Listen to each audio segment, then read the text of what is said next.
आप सभी का वेलकम है गौरव क्लासेस में भाई। और हम जैसा कि अपनी एक्सरसाइज सोल्व करते थे बेटा, एक्सरसाइज 12.2 क्वेश्चन नंबर 4 तक जो है वो हम कंप्लीट कर चुके हैं। और आज हम इस वीडियो में स्टार्ट करेंगे बेटा आज क्वेश्चन नंबर 5। तो सबसे पहले क्वेश्चन नंबर 5 को हम रीड करते हैं और उसे देखते हैं भाई वो आपसे क्या बोलना चाह रहा है। इसने कहा है क्वेश्चन नंबर 5 में बेटा, इन ए सर्किल, एक सर्किल में ऑफ रेडियस 20 सेंटीमीटर, यानी कि एक सर्किल की जो रेडियस है बेटा वो कितनी है 21 centimetre. An arc subtends an angle of 60 degree at the centre. कहने का मीनिंग इसका ये है, एक सर्किल है उसकी रेडियस 21 सेंटीमीटर है और जो उसकी ये वाली आर्क है वो सेंटर पर जो है, सर्किल के सेंटर पर जो है बेटा वो 60 डिग्री का एंगल बना रही है। कितनी बना रही है भाई? 60 डिग्री का एंगल। इसने बोला फिर फाइंड आउट, हमें फाइंड आउट करना है। क्या क्या वैल्यू फाइंड आउट करनी है? सबसे first point, the length of the arc. सबसे पहले हमें length of arc find out करनी है। उसके बाद सेकंड पॉइंट में क्या पूछ रहा है आपसे? Area of sector formed by the arc. इस आर्क के द्वारा जो हमारा सेक्टर फॉर्म्ड होगा उस सेक्टर का एरिया भी फाइंड आउट करना है। फिर उसने थर्ड पॉइंट में देखते हैं भाई क्या बोला है। उसने कहा एरिया ऑफ द सेगमेंट, हमें एरिया ऑफ सेगमेंट भी बताना है फॉर्म्ड बाय करस्पॉन्डिंग कोड। जो इस कोड के द्वारा बना हुआ जो सेगमेंट है उस सेगमेंट को भी हमें फाइंड आउट करना है बेटा। तो देखिए मैंने आपके लिए जो है स्ट्रक्चर की जो है इसकी बना दी है बेटा। ये रहा हमारे पास, ये जो है वो एक सर्किल है भाई। ये क्या है भाई? हमारे पास बेटा एक सर्किल है और इस सर्किल की जो रेडियस है वो 21 सेंटीमीटर है। और ये जो एंगल बना हुआ बेटा सेंटर पर, जो इस आर्क के द्वारा यानी कि इन रेडियस के द्वारा जो बना हुआ एंगल है वो कितना है? 60 डिग्री का एंगल बना हुआ है। सबसे फर्स्ट पॉइंट में हमें ये बताना है। उसने पूछा बेटा फर्स्ट पॉइंट में the length of the arc. सबसे पहले मैं बताता हूँ बेटा लेंथ ऑफ द आर्क जो है वो आपसे क्या पूछना चाह रहा है। तो देखना लेंथ ऑफ आर्क जो है बेटा हमारे पास, ये देखना ए से लेके, जहां से मैं इस तरीके से जो डिनोटेड कर रहा हूँ बेटा, ये ए से लेके और बी तक के बीच की जो डिस्टेंस है, यानी कि ये जो ये है, ये वाली जो चीज है बेटा, ये वो सबसे फर्स्ट वाले पॉइंट में आपसे ये पूछना चाह रहा है कि ये बताइए कि जो लेंथ ऑफ द आर्क है वो लेंथ ऑफ द आर्क है कितनी। तो देखना सबसे पहले इसकी इंफॉर्मेशन कलेक्ट करते हैं। सबसे पहले हमारे पास क्या दिया हुआ है उसने बेटा? हमारे पास जो सबसे पहले वो दिया है रेडियस ऑफ सर्किल। रेडियस क्या दिया बेटा? Radius of circle. तो रेडियस ऑफ सर्किल यानी कि स्मॉल आर कितना है हमारे पास? स्मॉल आर कितना है बेटा? 21 सेंटीमीटर। कितना है भाई? 21 सेंटीमीटर। फिर उसके बाद सेंटर पर कितने डिग्री का एंगल बनना है बेटा? 60 डिग्री का एंगल है। तो देखना उसके क्या दिया हुआ है फिर हमारे पास? ये हमारे पास है बेटा एंगल, क्या दिया हुआ है? Angle of sector. Angle of sector it means कितना दिया हुआ है बेटा हमारे पास? थीटा। और थीटा की वैल्यू कितनी दी हुई है? 60 डिग्री। कितनी है हमारे पास बेटा? 60 डिग्री। अब हम बहुत अच्छे से जानते हैं बेटा, इंट्रोडक्शन वीडियो में हमने देखा हुआ है क्या? The length of the arc, because of the length, क्या होता है बेटा इसका formula? The length of the arc, length of the arc. Length of arc का बेटा डायरेक्ट फॉर्मूला होता है, वो क्या होता है हमारे पास? इक्वल होता है बेटा थीटा अपॉन 360 डिग्री और मल्टीप्लाई में बेटा इसके सरकमफ्रेंस यानी कि 2 पाई, और इंटू में कितना होगा ये वाला? अब हमारे पास बेटा सभी की वैल्यू है, हम सबकी वैल्यू पुट करेंगे और अपना क्वेश्चन को सॉल्व कर लेंगे बेटा। थीटा की वैल्यू कितनी है हमारे पास? 60 डिग्री। एंड कितना होगा बेटा ये? 360 multiply 2, same as it is रखेंगे बेटा। पाई की वैल्यू कितनी है? 22/7। और आर की वैल्यू हमारे पास कितनी है बेटा? आर की वैल्यू है 21 सेंटीमीटर। देखना इस 60 से इस 360 को डिवाइड करेंगे तो बेटा कितने टाइम्स होगा? कितने टाइम्स होगा? 6 टाइम डिवाइड। और इस 7 से बेटा इसको डिवाइड करेंगे तो 7 3 जा कितना हुआ? 21। हमारे पास फाइनली फिर कितना होगा ये देखना, 1/6 और मल्टीप्लाई यहाँ पे कितना बचा बेटा? 2 और मल्टीप्लाई यहाँ कितना बचा बेटा? 22 और मल्टीप्लाई कितना होगा? 3। देखना यहाँ से देखो बेटा, इसको पहले 2 3 जा 6, कितने टाइम हुआ? 3 टाइम्स डिवाइड, और 3 1 जा 3, तो कितने टाइम्स डिवाइड हुआ? 1। तो फाइनली हमारे पास लेंथ ऑफ आर्क कितनी हुई बेटा? 1 मल्टीप्लाई 22 और इक्वल में कितना लिख सकते हैं बेटा? 21 1 जा 21, यानी कि हमारे पास लेंथ ऑफ आर्क हुई बेटा 22 सेंटीमीटर। ये हमारा बेटा किसका? इसके फर्स्ट वाले पोर्शन का जो है वो आंसर हुआ भाई। आई होप यहाँ तक आप सभी को जो है बेटा वो समझ आया होगा। फिर उसके बाद चलते हैं बेटा हम इसके नेक्स्ट वाले पार्ट पर। नेक्स्ट वाले यानी कि सेकंड वाला पार्ट जो है वो सेकंड वाले पार्ट में बेटा आपसे पूछ रहा है कि ये बताइए जो ये एरिया ऑफ सेक्टर है इस आर्क के द्वारा जो एरिया ऑफ सेक्टर है वो कितना है। तो देखना बेटा एरिया ऑफ सेक्टर मैंने बताया हुआ, एरिया ऑफ सेक्टर का मतलब है ये वाला, जो ये वाला सेक्टर है, टोटली जो ये वाला है सेक्टर है, इसका बताना है हमें कि एरिया ऑफ सेक्टर जो है वो फाइनली है कितना। तो देखना एरिया ऑफ सेक्टर के लिए डायरेक्ट क्या होता है बेटा, हमारे पास फॉर्मूला होता है एरिया ऑफ सेक्टर के लिए। तो देखना भाई एरिया ऑफ सेक्टर क्या होता है हमारे पास, यहाँ पे लिखेंगे because of area of sector.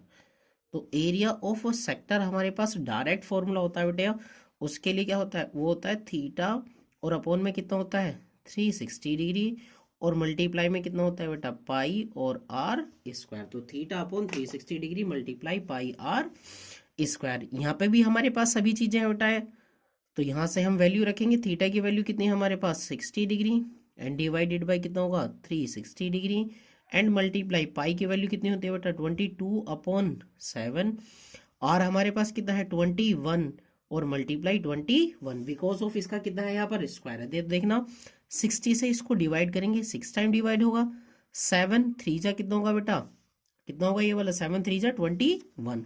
तो फाइनल हमारे पास जो है यहाँ पर अभी तक कितना बचेगा बेटा, ये हमारे पास बचेगा 1/6 मल्टीप्लाई 22 मल्टीप्लाई 3 और मल्टीप्लाई 21। इस 3 से बेटा इसको डिवाइड करेंगे, 3 2 जा 6, और इस वाले 2 से इसको डिवाइड करेंगे, जो 2 1 जा 2 और 2 1 जा कितना होगा बेटा ये वाला 2। तो फाइनली हमारे पास एरिया ऑफ सेक्टर कितना बचा 11 मल्टीप्लाई 21। और जब आप बेटा 11 की से मल्टीप्लाई कीजिए, आप देखना 21 1 जा 21, कैरी कितना होगा 2, 21 1 जा 21 और 2 कितना होगा 23, तो 231 सेंटीमीटर स्क्वायर जो है बेटा ये हमारा इसका क्या हुआ, हमारे इसके सेकंड पोर्शन का बेटा यहाँ से ये आंसर हुआ भाई। आई होप आप सभी को बेटा ये भी जो ये वाला पार्ट है वो भी समझ आया होगा। अब उसके बाद देखो बेटा, उसके बाद जो है वो थर्ड वाले पोर्शन में उसने हमसे क्या पूछा है बेटा, थर्ड वाले पोर्शन में उसने हमसे ये बोला है कि वहां पर हमें सेगमेंट का जो है वो एरिया फाइंड आउट करना, पर लेकिन पहले जो हमारे पास ए बी पॉइंट है उसे सेगमेंट बना तो लो कि सेगमेंट जो है बेटा वो हमारे पास है क्या। तो देखना हम इसके अंदर क्या करेंगे, हम इसको बेटा ए को जो है वो बी से मिला देंगे, ए को जो है बेटा वो किससे मिला देंगे, बी पॉइंट से मिला देंगे। और जब ए को बी पॉइंट से हम जो मिलाने के बाद जो हमारे पास होगा वही होता है हमारे पास क्या, ये सेगमेंट। और आपको इंट्रोडक्शन वीडियो में मैंने बताया भी होगा बेटा, इसको बोला जाता है माइनर सेगमेंट। इसको क्या बोला जाता है बेटा, माइनर सेगमेंट। तो हमसे कोई इस वाले क्वेश्चन में अब यही पूछ रहा है कि आप ये बताइए एरिया ऑफ जो सेगमेंट है, माइनर सेगमेंट है, वो आपके पास है कितना। तो देखना सबसे पहले मैं आपको बताऊंगा इसमें हम करेंगे कैसे बताइए।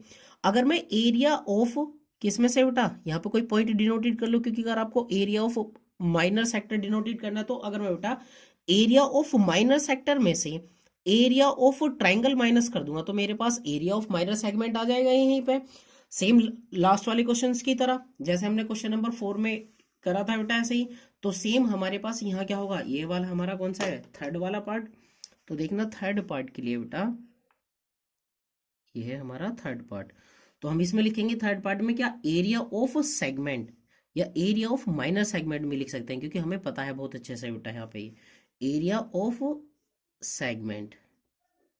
तो एरिया ऑफ सेगमेंट जो होगा बेटा वो यहाँ पर हमारे पास इक्वल किसके होगा, एरिया ऑफ सेगमेंट जो होगा वो हमारे पास यहाँ इक्वल होगा बेटा किसके, एरिया ऑफ सेक्टर। जो हमारे पास एरिया ऑफ सेक्टर है उसमें से अगर मैं माइनस कर दूं बेटा किसको, एरिया ऑफ ट्राइंगल को, तो एरिया ऑफ ट्राइंगल। और ट्राइंगल भी कौन सा है हमारे पास यहाँ पे बेटा, इस ट्राइंगल का नेम है प्रॉपर तरीके से यहाँ एरिया ऑफ ट्राइंगल। और ट्राइंगल कौन सा देखना बेटा, इस स्ट्रक्चर से देखिए आप, एरिया ऑफ ट्राइंगल है ओ ए बी। अब इसको समझिए बेटा, जो ट्राइंगल ओ ए बी है ये, इसमें क्योंकि एक छोटी सी जो है वो प्रॉपर्टी लगी हुई, उस प्रॉपर्टी को देखिए, देखना ये है बेटा 60 डिग्री, कितना है ये 60 डिग्री। और ओ ए और ओ बी जो है इस ट्राइंगल की क्या है बेटा, यहाँ पर ये दोनों रेडियस है। तो देखना इस अगर किसी ट्रायंगल की बेटा दोनों साइड इक्वल है तो इसका मीनिंग ये है कि बेटा दो एंगल भी जो होते हैं वो क्या होंगे, बिल्कुल इक्वल होंगे। जैसे ये वाली साइड है देखना, ओ बी एक साइड है, तो इसके जस्ट सामने वाला एंगल यानी कि एंगल ए, और देखना ओ ए है, इसके जस्ट सामने वाला एंगल यानी कि ये वाला एंगल, तो बेटा ये एंगल भी आपस में क्यों कैसे होंगे, ये बराबर होंगे। और बराबर भी क्यों होंगे, क्योंकि इनके अपोजिट जो साइड है वो कैसी है, इक्वल है। तो और एक देखना, आपको इतना भी पता होगा कि किसी भी ट्रायंगल के इंटीरियर एंगल का जो सम होता है वो कितना होता है बेटा, 180 डिग्री होता है। और 180 में से मैं बोल रहा हूँ ये वाला एंगल 60 डिग्री है, तो बाकी दोनों का सम कितना बचेगा, बाकी दोनों का सम कितना बचेगा बेटा, 120। और अब 120 को आप टू इक्वल पार्ट्स में डिवाइड कीजिए, किसमें कीजिए बेटा, टू इक्वल पार्ट्स में। जब आप इसको टू इक्वल पार्ट्स में डिवाइड करोगे तो ये वाला भी 60 डिग्री होगा और ये वाला भी कितना होगा, 60 डिग्री होगा।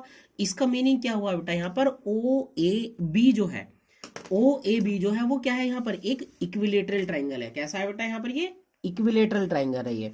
तो इसीलिए जब हम यहाँ पर एरिया ऑफ अ सेक्टर तो हमारे पास है बेटा, तो देखना एरिया ऑफ अ सेक्टर कितना है हमारे पास यहाँ पर 231, क्योंकि हम अभी जो है वो फाइंड आउट कर चुके हैं। तो एरिया ऑफ सेक्टर तो हुआ 231, और हम इसमें से माइनस करेंगे क्या बेटा, एरिया ऑफ ट्राइंगल। और ट्राइंगल कैसा है यहाँ पर, ये इक्विलेटरल ट्राइंगल। तो यहाँ पे लिखेंगे बेटा √3 और अपॉन में कितना हो जाएगा यहाँ से 4, और इंटू में कितना होगा बेटा यहाँ से साइड का स्क्वायर, क्योंकि इक्विलेटरल ट्राइंगल का जो एरिया होता है वो होता है √3/4 इंटू में साइड का स्क्वायर। तो देखना भाई 231 और माइनस √3 और अपॉन में कितना होगा 4, और हमारे पास साइड की वैल्यू कितनी है यहाँ पर बेटा, साइड की वैल्यू है यहाँ से 21, तो 21 का कितना करेंगे यहाँ से ये वाला स्क्वायर। तो फाइनल जो होगा हमारे पास 231 माइनस √3 अपॉन में कितना होगा बेटा यहाँ से ये वाला 4, और 21 का स्क्वायर कितना होता है बेटा 441। अगर आप इसको सोल्व नहीं करना चाहते तो बेटा आप इसको यही आंसर लिख सकते हो बेटा 231 माइनस के 441 और अपॉन में कितना हो जाएगा यहाँ से 4 और √3। चाहो तो आप इसको बेटा यही आंसर लिख सकते हो इतने, और ये वाला सेंटीमीटर स्क्वायर, यही इसका कितना हो जाएगा आपके पास बेटा आंसर। बट लेकिन अगर आप इसको सोल्व करना चाहते हो तो बेटा ये सोल्व भी हो सकता है, मैं आपको इसको सोल्व करके दिखाऊंगा प्रॉपर तरीके से बेटा। ये देखना 231 और माइनस, जब आप इससे बेटा 4 से 441 को डिवाइड करेंगे तो बेटा ये होगा हमारे पास 110, और पॉइंट में कितना होगा बेटा 25। और इतना पता होगा √3 की वैल्यू कितनी होती है बेटा, √3 होता है 1.732, तो बस 1.73 लिख लो आप यहाँ से। और जब आप इन दोनों की आपस में मल्टीप्लाई करेंगे तो बेटा ये होगा आपके पास 231 और माइनस ये होगा 190.73। और फाइनली जब आप इसको बेटा यहाँ से क्या क्या क्या करोगे, माइनस करोगे, तो ये आएगा आपके पास 40.27 और इंटू में सेंटीमीटर स्क्वायर। भाई ये आपके पास इसका फाइनल जो होगा वो आंसर होगा। आई होप आप सभी को बेटा ये वाला जो क्वेश्चन मैंने कराया है, क्वेश्चन नंबर 5 जो है वो आपको समझ आया होगा। अगर वीडियो आपको पसंद आए तो प्लीज़ बेटा लाइक शेयर एंड कमेंट जरूर कीजिएगा बेटा। थैंक यू वेरी मच भाई।